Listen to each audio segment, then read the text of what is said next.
এবার আজকে আমি আপনাদের কাছে একটা অদ্ভুত বিষয় নিয়ে আলোচনা করব। সেটা হচ্ছে যে সকালের দিন শুরু করবেন কিভাবে। পৃথিবীর সবচেয়ে ইম্পর্টেন্ট জিনিস হচ্ছে আপনার দিনটা আপনি কিভাবে শুরু করবেন আর আপনি কার সঙ্গে থাকবেন তার উপর ডিপেন্ড করে। তো আমি আপনাদের বলবো, আমি আপনাদের একটা অদ্ভুত বিষয় নিয়ে আলোচনা করব বা আজকে আপনাদের কাছে আমি ডেসক্রাইব করব। আপনারা যদি পারেন, আমার চ্যালেঞ্জ রইল, আপনারা একদম হাতে নাতে ফল পাবেন। কি করতে হবে? সকালবেলা ফার্স্টে ঘুম থেকে উঠেই, সে আপনি 8টার সময় উঠুন, 6টার সময় উঠুন, 5টার সময় উঠুন, 11টার সময় উঠুন, কেউ 11টার সময় উঠুন, কিন্তু উঠে ফার্স্ট কাজ হচ্ছে এক পৃষ্ঠা লাল কালিতে রাম নাম লিখতে হবে। এক পৃষ্ঠা লাল কালিতে রাম নাম লিখতে হবে, পাশে ডেট দিতে হবে। যেমন আজকে কত তারিখ? আজকে হচ্ছে 17 তারিখ। আজকে 17 না 18, যাই হোক 18 তারিখে হোক বা 17 তারিখ হোক, 17/2/2024 আপনি লিখলেন, তারিখটা দিলেন, তারপরে আপনি রাম নাম লিখুন এক পৃষ্ঠা। একটা ছোট খাতা নেবেন, বড় খাতায় অনেকটা সময় লাগবে, একটা ছোট খাতা নেবেন, দেখবেন যে ঠিক 3 মিনিটে বেশি সময় লাগে না। লাল জেল পেনে লাল কালিতে আপনি রাম নাম লিখুন, স্টার্ট করুন। দেখবেন আপনার কাছে অভাবনীয় সুযোগ চলে আসবে। আমরা রামকে তো হয়তো আনতে পারবো না, রাম নিজে আসবেন না, কিন্তু আপনার কাছে লোক পাঠিয়ে দেবে যে আপনার ডেটটা যেন আজকে ভালো হয়। এনার্জি, আপনার যে এনার্জি ছিল 30% ছিল, সেটা দেখবেন 70% চলে গেছে। কেন জানবেন না? আপনি যখন লিখছেন না, লিখতে লিখতে অর্ধেক পেজ যখন হয়ে যাবে, হাফ পেজ হয়ে যাবে, দেখবেন যে আপনার এনার্জি কোথা থেকে চলে আসছে, আরো ফাস্ট লিখছেন।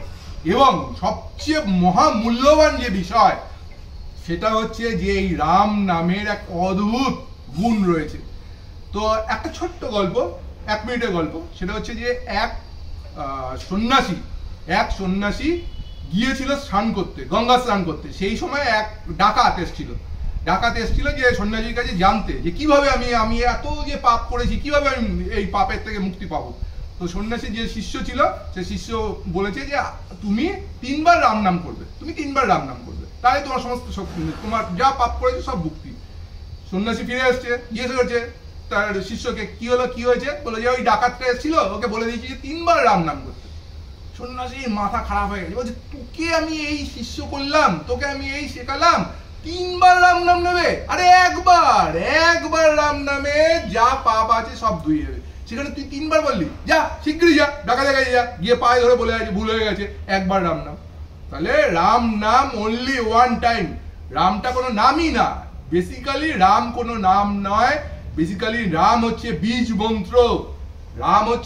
মন্ত্র। যে মন্ত্র আপনার যে এনার্জি পাওয়ার আছে, এনার্জি পোটেনশিয়াল আছে, সেটাকে 100 টাইমস হাই করবে।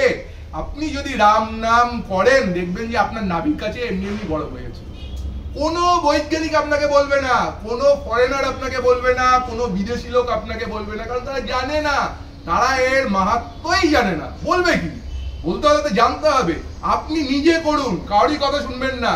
আপনি যদি ঠান্ডার মধ্যে, প্রচন্ড ঠান্ডা, সেখানে যদি রাম নাম করেন, আপনার শক্তি, যা ঠান্ডা লাগার যে ক্ষমতা, সেটা দেখবেন যে আপনি ঠান্ডা সহ্য করার ক্ষমতা 100% পর্যন্ত বর্ধিত হয়েছে।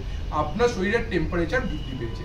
কাজে এই রামকে কোনো নামের সঙ্গে তুলনা করবেন না, বীজ মন্ত্র ভাবে তুলনা করবেন এবং সকালবেলা স্টার্ট করবেন আপনার দিন রাম নাম লিখে 1 পৃষ্ঠা। কিসে? জেল লাল